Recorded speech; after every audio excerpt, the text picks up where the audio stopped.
샬롬! 잘 살롬! 자, 창세기 39장 20절 이에 요셉의 주인이 그를 잡아 옥에 가두니 그 옥은 왕의 죄수를 가두는 곳이었더라.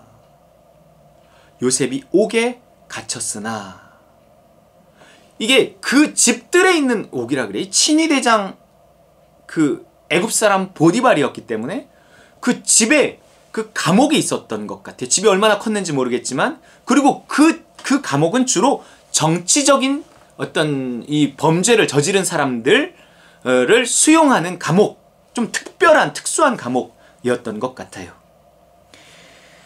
여호와께서 요셉과 함께 하시고 그에게 인자를 더하사 간수장에게 은혜를 받게 하시매, 간수장이 옥중 죄수를 타 요셉의 손에 맡김으로 그 재반 사물을 요셉이 처리하고 간수장은 그의 손에 맡긴 것을 무엇이든지 살펴보지 아니하였으니 이는 여호와께서 요셉과 함께 하심이라. 여호와께서 그를 범사에 형통하게 하셨더라 그랬어요.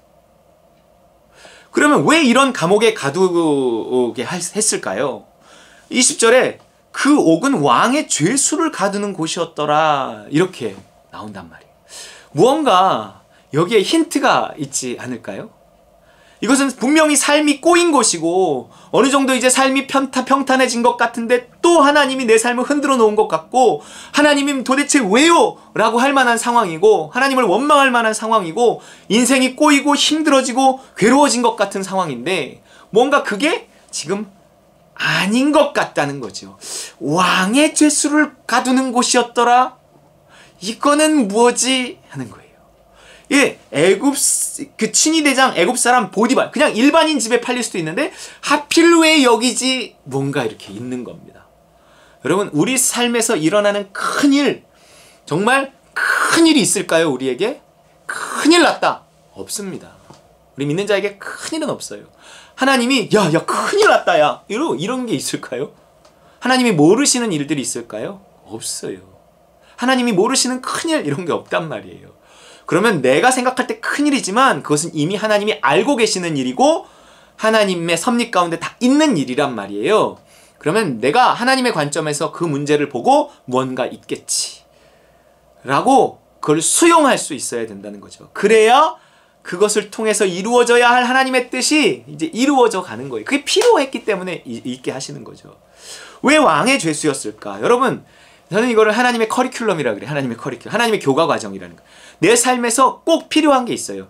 그러니까 무언가 나를 변화시키기 위해서건, 나를 어떤 특별히 기능적으로 어떤 만들려고 하시는 것이건, 아니면 나의 어떤 은사적인 것을 개발하게 하시려고 하시는 것이건, 내가 어디에 가야, 어떤 사람을 만나야 뭔가 이렇게 내가 변화되고 내가 준비되는 어떤 것들이, 배우는 어떤 것들이 있다는 거예요. 그걸 하나님이 정한다는 거죠. 무조건 서울대학, 무조건 스카이, 무조건 인서울, 뭐 꼭 이건 아니라는 거예요. 무조건 남이 좋다고 하는 게 좋은 것이 아니라 그 하나님만의 그 교과 과정이 있어요. 애굽의 국무총리가 되는 그 과정은 무엇일까요? 당시에 뭐 어떤 과정을 거쳐야 애굽의 국무총리가 되는 과정이 있었을까요? 외국인이, 우리나라의 방글라데시 사람, 뭐 인도네시아 사람 와갖고 우리나라의 총리가 되는 과정이 있어요? 없어요. 거의 불가능한 일입니다. 완전 불가능하다고 말해도 과언이 아니에요. 그런데 하나님은 그 일을 하시잖아요. 그러니까 하나님만의 과정이 있단 말이에요. 그 하나님의 과정을 나는 받아들이기 어렵지만 뭔가 나에게서 일어나는 일들, 특별히 내가 하나님 나라에 속한 하루를 살면서 그럼에도 불구하고 일어나는 큰 일처럼 보이는 일들, 그런 것들은요 다 하나님의 섭리 가운데 있고 나에게 더 크고 좋은 것을 주시기 위한 하나님의 어떤 이렇게 준비 과정이란 말이에요. 자, 애굽 사람 보디발, 그 친위대장 그 큰 집에서 재물을 맡았다 그랬어요. 돈을, 감옥에서 돈을 맡지는 않았겠죠. 여러분, 어떤 이 애굽의 국무총리가 되는 데 있어서 뭐 아무것도 모른 채 꿈해몽 잘한다 그래서 국무총리가 되는 게 아니거든요. 뭔가를 알아요. 그런데 뭐 젊은 이 어린 요셉이 뭘 어떻게 배우겠어요? 무슨 대학을 갔겠어요? 뭘 하겠어요? 그러나 하나님은 이 보디발의 집에 재물을 맡게 하시면서 큰 집의 돈, 자기 집에 감옥까지 있는 큰 집에 그 돈을 맡으면서 돈에 대한 흐름을 알게 하셨다는 거죠. 돈을 어떻게 다루어야 할지를 알게 하셨다는 거예요. 여러분 여러분이 하나님께 쓰임받기 위해서 이게 돈에 대한 것은 굉장히 중요합니다. 돈에 대한 깨끗함 굉장히 중요합니다. 돈을 다룰 줄 알아야 돼요. 하나님이냐 돈이냐? 내가 돈이 나의 주인이 되면 하나님이 나의 주인이 될 수 없고, 그럼 하나님께 쓰임받을 수 없고 구원받을 수조차도 없어요. 내가 하나님의 뜻을 물어도 하나님이 대답지 않으신다는 것은 내가 준비되지 못했기, 순종할 준비되지 못했기 때문인데, 그 중요한 이유 중에 하나는 돈에 대한 우리의 태도 때문입니다. 돈에 대해서 우리가 순종할 준비가 안 돼 있는 거예요. 우리는 평생 돈 갖고 훈련받다가 일생이 끝납니다. 뭐 다 그래요. 누구도 그래요. 저도 예외가 아닙니다. 돈은 쉬운 게 아니에요. 그렇기 때문에 돈으로 말미암는 어려움들이 계속 우리 삶에 있는 거예요. 왜요? 하나님이 그 보디발의 집에 두신 거예요. 돈 훈련시키시는 거예요. 여러분, 우리 돈에 대한 훈련을 잘 받아야 됩니다. 믿음으로 하나님 나라에 속해서 돈에 대한 태도를 가져야 돼요. 돈이 중요한 게 아니거든요. 내가 지금 그 작은 돈이 중요한 게 아니에요. 그 작은 돈에 대해 내가 어떤 태도를 가지느냐가 중요해요. 내가 팥죽 한 그릇에 신앙을 바꿔버리는 그런 태도로는요, 하나님께 쓰임받을 수 없습니다. 하나님께 복을 받을 수 없어요. 내가 작은 돈을 하나님의 뜻대로 벌고 하나님 뜻대로 쓸 수 있어야 돼요. 그래서 헌금이 사실은 중요하고 의미가 있습니다. 내가 사실 아깝거든요. 하지만 그것이 하나님의 뜻이라는 이유로 나의 욕심과 두려움을 십자가에 못 박고 그 일을 해내는 거, 그 태도가 중요한 거예요. 하나님 그 태도를 먼저 보기를 원하신다는 거죠. 그것이 보디발의 집에서 받았던 훈련이었을 거예요. 돈에 대한 훈련입니다. 빼돌리지 않았거든요. 그런 얘기 없었어요. 온전히 주님의 돈에 대해서 주님에게 순종할 수 있는 이 훈련이 특별히 되었을 거예요. 그리고 주인에게 복종하는 그 훈련 잘 되었을 거고요. 자, 그리고 감옥에 갇혔어. 자, 감옥에서는 어떤 커리큘럼이, 어떤 교과 과정이 기다리고 있었을까요? 왕의 죄수들을 가두는 곳이었다 그랬잖아요. 여러분, 애굽이라는 나라의 그 왕의 죄수들이 대부분 왕의 신하들이었을 거란 말이에요.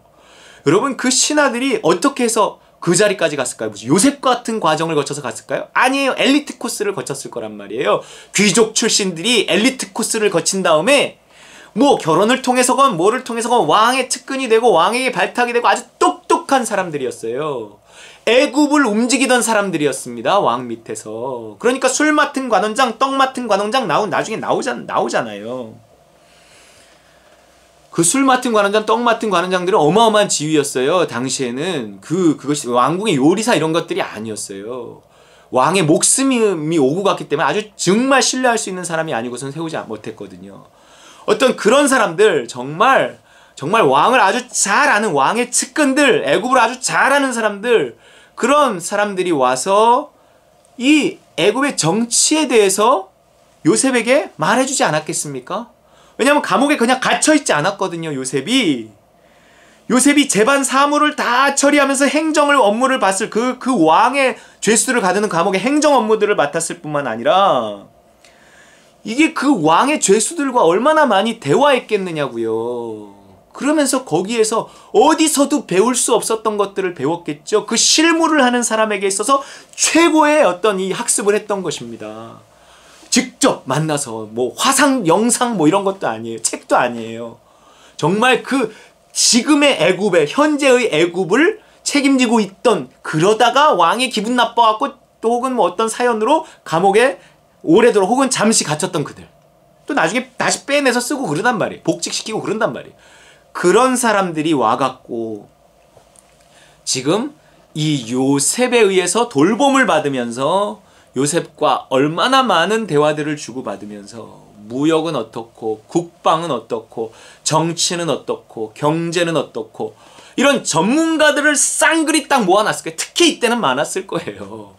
왜요? 요셉을 위해서 하나님이 아주 최고의 전문가들만 모아서 요셉을 가르쳤을 거라는 거죠.